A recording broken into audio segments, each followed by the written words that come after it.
Hello दोस्तों, कैसे हो आप सभी। आज हम पढ़ेंगे भारतीय संविधान का टॉपिक अगस्त प्रस्ताव। तो चलिए शुरुआत करते हैं। अगस्त प्रस्ताव ऑगस्ट ऑफर का भारतीय संविधान के निर्माण में महत्वपूर्ण वैचारिक नींव रखने में योगदान रहा है। यह प्रस्ताव 8 अगस्त 1940 को तत्कालीन वायसराय लॉर्ड लिनलिथगो द्वारा तृतीय विश्व युद्ध में भारतीयों का सहयोग प्राप्त करने के लिए घोषित किया गया था। अगस्त प्रस्ताव की मुख्य बातें संविधान के संदर्भ में। अगस्त प्रस्ताव में पहली बार कुछ ऐसे प्रावधान किए गए थे जिन्होंने आगे चलकर भारतीय संविधान सभा के गठन की दिशा तय की। संविधान निर्माण की बात। इस प्रस्ताव में सर्वप्रथम यह बात स्वीकार की गई कि भारतीयों के लिए स्वयं का संविधान होना चाहिए। संविधान सभा का गठन। इसमें यह आश्वासन दिया गया कि द्वितीय विश्व युद्ध के बाद भारत के संविधान निर्माण के लिए संविधान सभा कॉन्स्टिट्यूएंट असेंबली का गठन किया जाएगा। डोमिनियन दर्जा। भारतीयों को डोमिनियन का दर्जा, डोमिनियन स्टेटस प्रदान करने का वादा किया गया।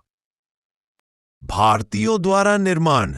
यह बात कही गई कि भारत के संविधान का निर्माण स्वयं भारतीयों द्वारा किया जाएगा, जो कि एक महत्वपूर्ण कदम था। अल्पसंख्यकों का महत्व।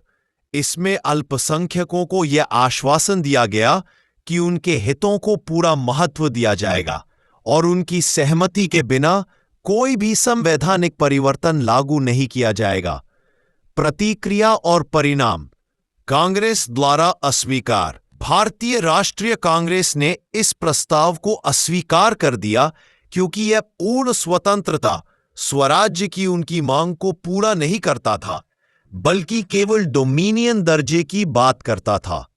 न्यू कॉन्सेप्ट की शुरुआत।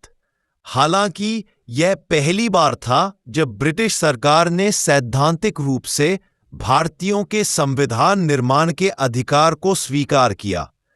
अगस्त प्रस्ताव के बाद ब्रिटिश सरकार ने 1942 में क्रिप्स मिशन भेजा, जिसने संविधान सभा के निर्माण के सिद्धांत को और अधिक स्पष्ट रूप से स्वीकार किया।